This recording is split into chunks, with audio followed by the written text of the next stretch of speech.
Hello everybody and welcome to another wonderful opinion piece video. This one's going to roil people, this one's going to trigger people, so I'm prepared for the backlash. I've already received a ton on Twitter over the last 2 days, including some thinly veiled threats, which I think is hysterical.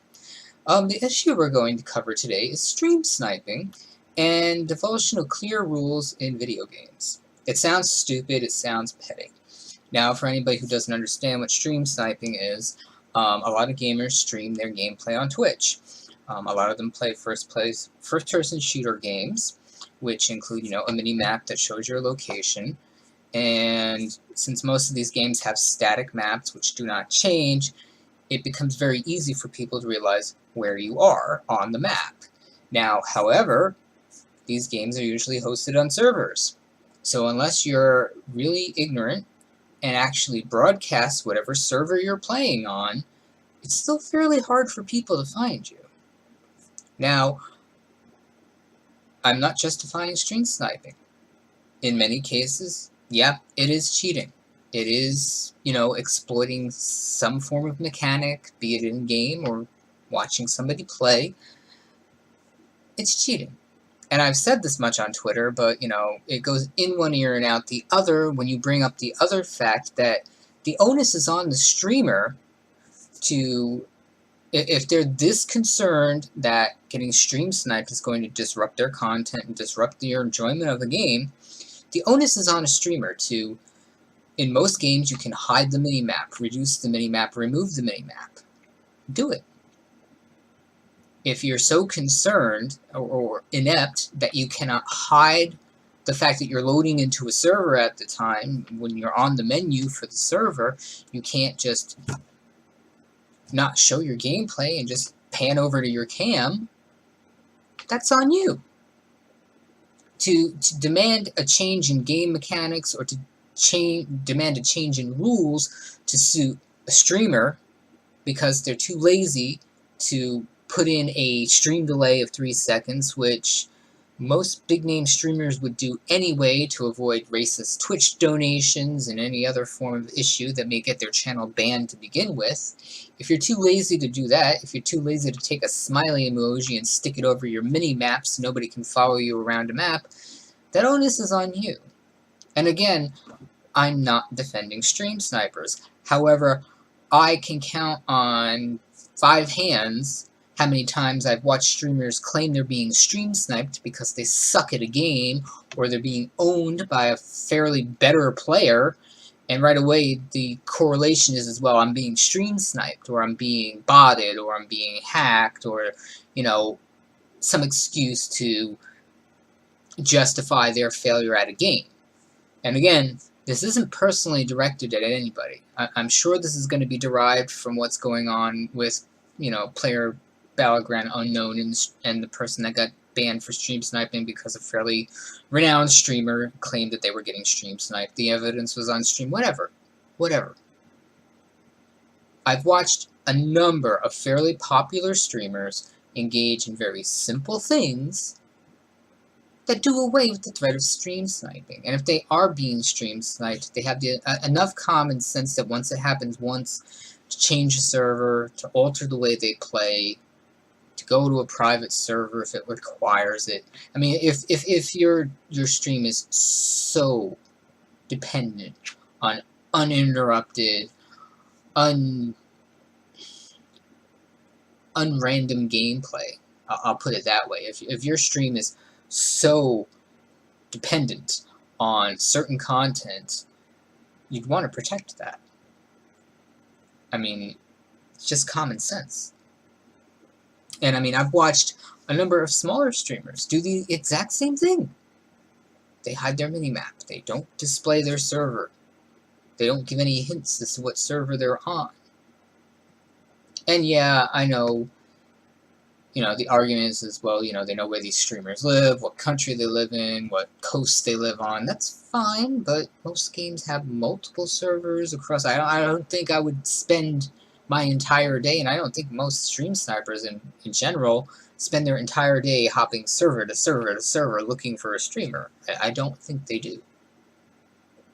If they do, then yeah, they should be banned. And again, nobody is questioning the decision of PlayerUnknown Battlegrounds because the person was stream sniping. But what irritates me, and irritates a lot of people, specifically with Twitch streamers, is they keep making demands of games to abdicate them. Be it, RP servers where I've seen Twitch streamers demand that they get special treatment so they can break metagaming or not necessarily engage in roleplay on a roleplay server. I've watched Twitch streamers demand that they get private servers only for streamers because they don't want to deal with the general public of gaming.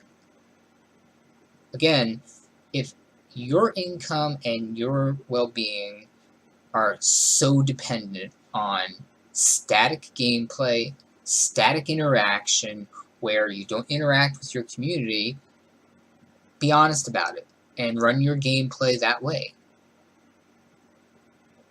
It's not too much to ask. And this just goes again to the reason why I've never pursued a Twitch partnership, is because my interactions with a number of fairly large name gamers is there's this sense of entitlement that they get.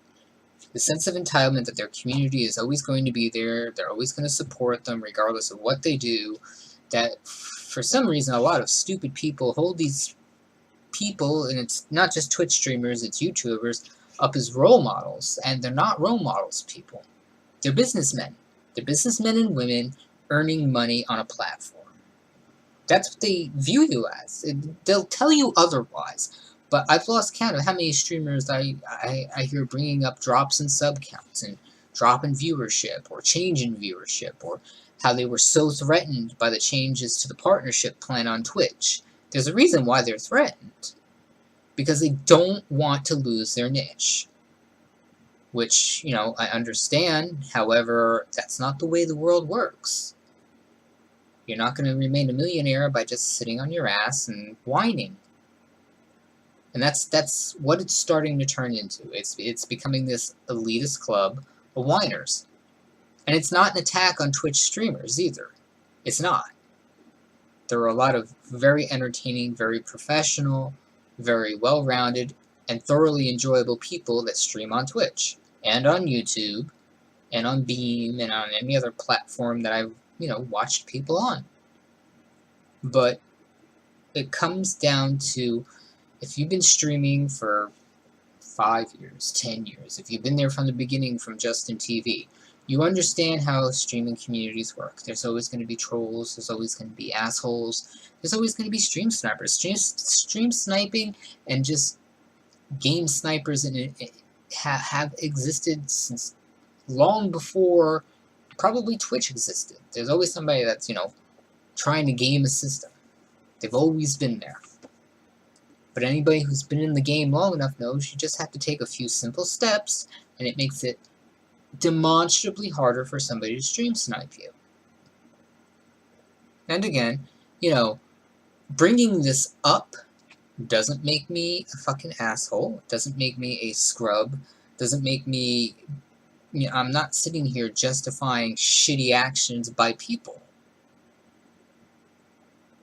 But, a prime example of this is when Ice Poseidon kept getting swatted on Twitch. There was all this banter and call, well, why doesn't he hide his location? Why doesn't he cover up where he's at? A bit hypocritical, because this is now what streamers are saying they shouldn't have to do. So you're welcome to react to this. I'd love to see the comments, especially on YouTube, because they're usually much more vitriolic on YouTube than they are on Twitter. And Twitch, you're welcome to contact me. If you want to debate me on stream, I'd love that. I would love the interaction. And it's not feeding a troll, because, that was the other wonderful reaction. It's, oh, you're just a troll looking for attention. No, I think this is a serious topic. And the more serious part of it is not necessarily the stream sniping, it's the entitlement mentality of some people that games should cater to them. The game devs should cater to them. It's laughable. Your Twitch is actually still a very marginal segment of the gaming community.